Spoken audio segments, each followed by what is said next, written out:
Сарысу ауданы Мұхтар Әуезов атындағы мектеп-гимназиясының тарих пәні мұғалімі Тургинова Баян. Сабақтың тақырыбы 1920-1930 жылдардағы саяси репрессиялар. Видеосабақ 8-Ә сыныбымен түсірілді. Саламатсыздар ма балалар? Сендердің назарларыңды мен тақтаға аударғым келеді. Тақтада кімдерді көріп тұрсыңдар? Алаш зиялы. Ахмет Байтұрсынов. Сендерге бұрын соңды таныс тұлғалар, иә? Ата тағы кімдерді көрдіңдер?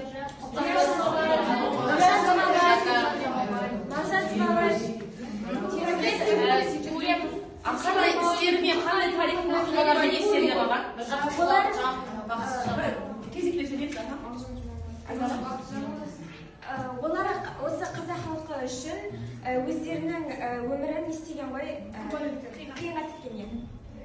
Бала, бүгін біз түсінеміз, бұл адамдардың суретін не үшін шығарғанын бүгін түсінеміз, және біздің сабақпен қалай байланысатынын түсінетін боламыз, иә? Сабақтың тақырыбы 1920-1930 жылдардағы саяси репрессиялар. Зерттеу сұрағымыз Сталиндік режим не себепті зиялыларға халық жауы деген айыпты тақты. Сабақтың оқу мақсаты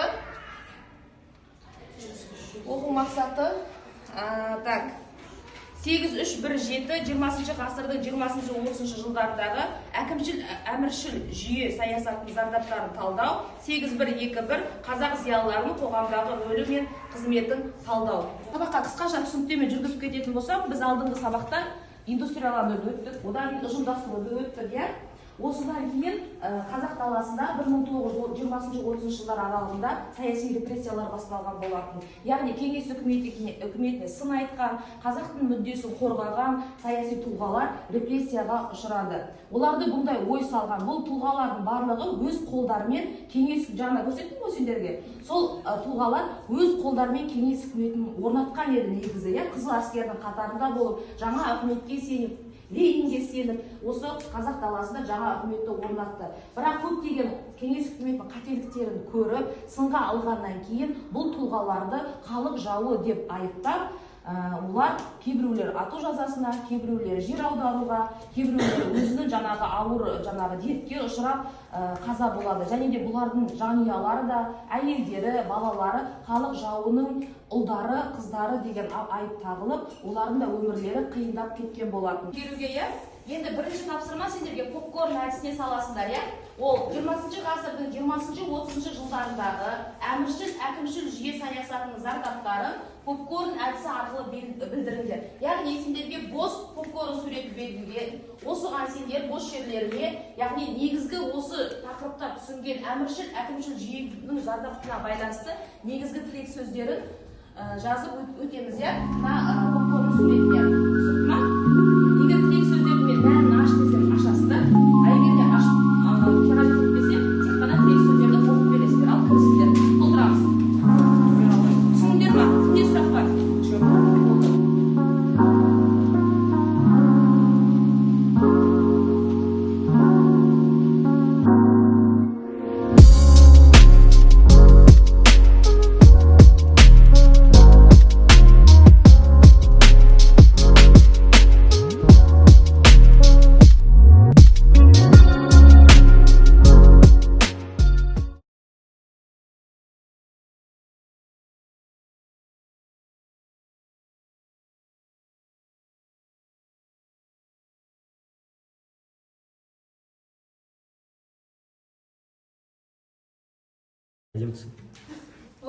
Қоғамдық саяси үдерістер, сталиндік жаппай репрессиялар, кулак, тұтқындаулар, кулактардың мүлкін тәркілеу.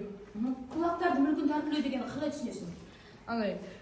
Адамдар бар ғой, тәркіленіп отқан, қазір адамдар осы жерде, солардан естеу, солардың заттарын тәркілеп, соттау. Кулак дегеніміз кім болса да? Адамдар тәркіленіп отқан. Айта ғой, толсып жер, кулак дегеніміз кім болды? Кулак дегеніміз мал мүлкін тәркілеу. Ұрлау. Бай адамдар, кулактар деп атаған. Жарайсын, болды.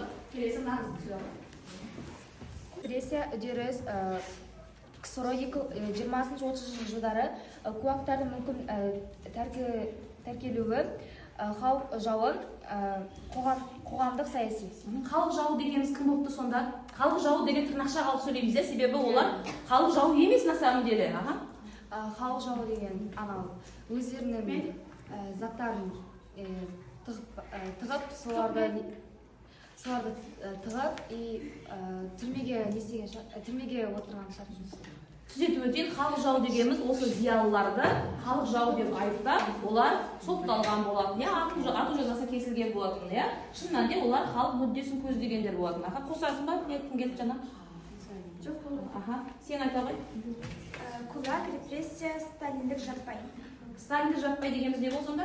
20 жылдарда, 1953 жылдарда қуғындауларда Сталиннің есімімен байланыстырған болатын. Соны біз сталиндік жаппай деп айтамыз. Келесі тапсырма ақылды бас киім деп аталады. Яғни екінші тапсырма қазақ зиялыларының қоғамдағы рөлі мен қызметін талдау, ақылды бас киім арқылы талдаңдар дейді. Яғни сендерге мынандай қара түсті ақылды бас киім беріледі, сосын жай бас киім беріледі. Жеребе бойынша, ақылды бас киімді алған оқушы өзіне және партнер ретінде осындай жай бас киім түскен баланы таңдайды. Мына тақырыпқа қатысты түсіндірме жұмысын жүргізеді. Яғни мына баланың білімін мына бала ғана жүргізеді. Қазір мына сурет түскен балалар демалып отырса болады. Просто демалып отырасыздар. Мына балалар жұмыс істейді тұрады. Мына бойынша, мына тақырып бойынша ақпарат жинап, серіктестерге түсіндіресіздер. Түсінді ма?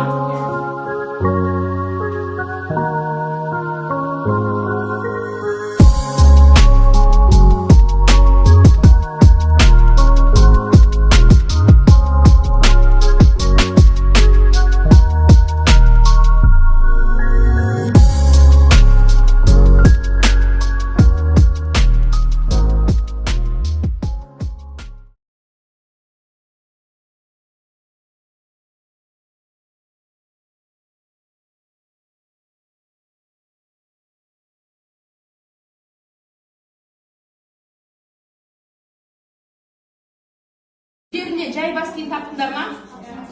Ал сол оқушылар сөйлейміз.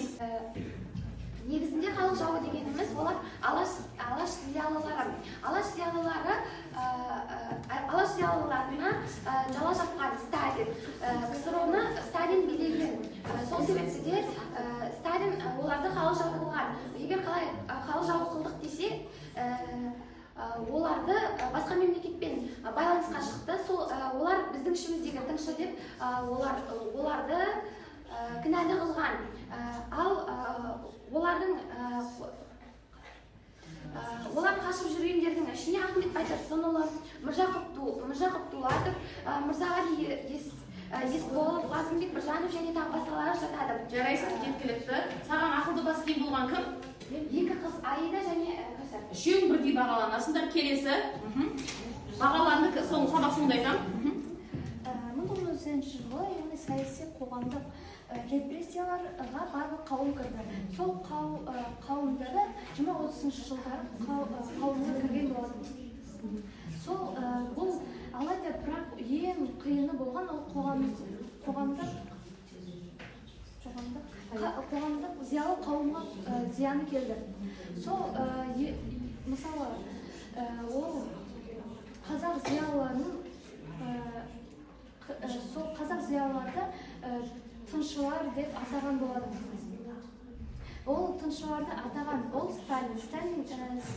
Сталин айтқан себебі өйткені алашты құрмау деген себепте болған еді. Саған ақылды бас киім болған кім? Екеуің бірдей бағаланасыңдар. Келесі кім сөйлеймін деді? Айта ғой. Алаш зиялылары қауымдағы рөлі ұлттық зиялылардың қауым жағдайлары өте төмен болды. Ол себебі олардың көрініс сөзі сотталып немесе атылды. Мысалы, Ахмет Байтұрсынұлын алса, Ахмет Байтұрсынұлы Былтырка түрмесіне сотталып, ол жерде оған атылу деген жаза шығарылды. Саған ақылды бас киім болған кім? Бірдей бағаланасыңдар. Айтасың ба? Айта ғой. 1 минут. Қазақ зиялылары дегеніміз ол өздерінің болашағы үшін, мәдениеті үшін, елдерін қорғап, тәуелсіздік үшін күресіп келеді, күресті және қазір де күресіп келеді. Олар өздерінің елінің андай тәуелсіздік үшін күресті, әдебиетін, мәдениетін дамытты. Жарайсың. Кім саған ақылды бас киім болды? Бірге бағаланасыңдар, шықтар. Назым. Тоталитарлық биліктің орнығу нәтижесінде қоғамда қуғын-сүргін күшейді.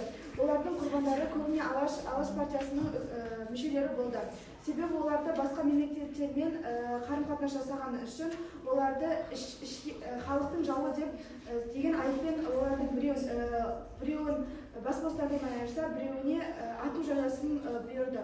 Оларға қаншама кешірім бергеніне қарамастан 20-шы жылдарда олар бірнеше рет қуғынға ұшырады. Сонымен қатар 1930 жылы әрқайсысы әртүрлі өздеріне керекті мерзімде түрмеге отырғызылды.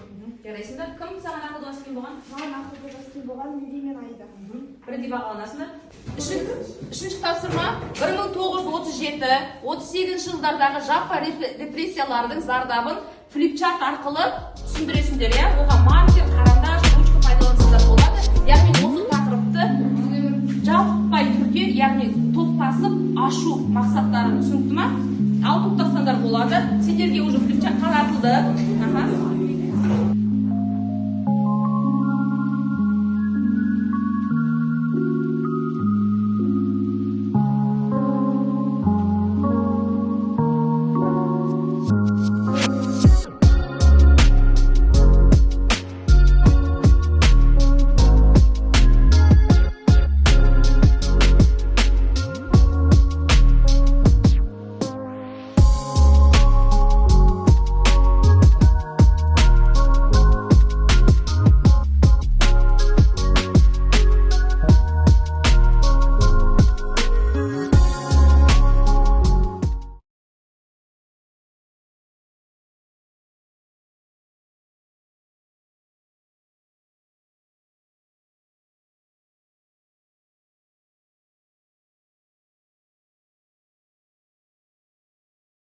Жылдары болған репрессия ұжымдастыру кезінде қазақтар ауыл шаруашылығынан қаза тапты. Интеллигенция өкілдері мен ұлттық зиялылары жаппай қудаланып, халық арасындағы үрей мен сенімсіздік орын алды. Сталиннің кесірінен ашаршылық басталып, қаншама халық қаза тапты. Алаш партиясы, яғни халықтың жағдайын жақсартқысы келіп, Сталин алған жерлерді, қойларды өзіне қайтарғысы келген болатын. Сол мақсатта Алаш партиясы құрылған болатын. 1937-38 жылдардағы репрессиялардың зардаптары. 1937 жылдың бас кезінде жаппай репрессиялар барлық елді қамтамасыз етіп, оларға қауіп төндірді. Алаш зиялыларының атылып сотталды. Және мысалға келтіретін болсақ, Ахмет Байтұрсынұлы түрмеде отырған кезде өзінің сөзі үшін атылып кетті. Оның айтқан сөзі: менің ниетім қазақ халқына тәуелсіздікке шығару деп айтқан үшін оны атып тастады. Басқа мемлекеттер байланысқан үшін 1937 жылдары халық жауы аттанды. Ірі партиялар жалған айыпталып, оларды сотталғызып жіберді. Біздің бүгінгі қорғайтын тақырыбымыз 1920 мен 1930 жылдары болған репрессияның зардабы. Бұл репрессиялар әдебиетте үлкен террор деп аталады. Ал кеңес уақытындағы репрессиялар шыны ежепшілдік атауын алды. 1937 және 1938 жылдағы болған репрессиялар, жаппай саяси репрессиялар Қазақстанда сталиндік режимнің ең ауыр кезеңі болды деп айтылады. Оның зардабы бізде халық санының азаюы. Яғни қазақтар қуғын қуғын-сүргін және аштықтан қазақ халқының саны күрт төмендей бастады. Және мәдени және зияткерлік элитаның жойылуы. Яғни қазақтардың білімділерінің ішіндегі көшбасшыларынан айырылды. Және қорқыныш пен сенімсіздік атмосферасы. Яғни қоғамда үрей пайда болды. Далада жүрген адамдардың өзі қорқып жүретін еді. Және де ең соңғысы ұлттық дамуға кері әсер. Ұлттық сана мен мәдениет дамуы тоқталды, яғни тежелді.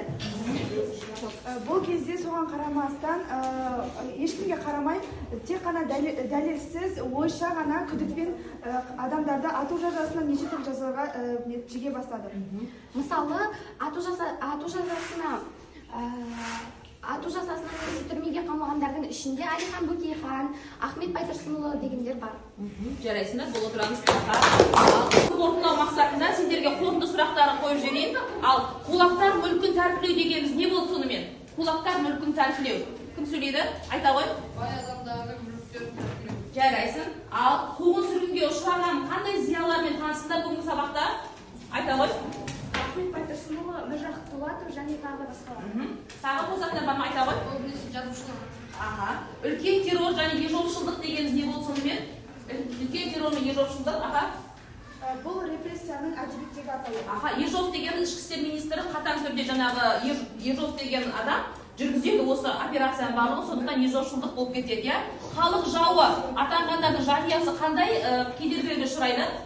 Олар Айта ғой. Олар қуғын-сүргінге ұшырайды, яғни ылғи көшіп-қонып өмір сүреді және де қашып жүреді. Және де олар сайлау құқығынан айырылған болады. Бүгінгі сабағымыз аяқталды. Попкорн әдісін орындағандар 2 балл.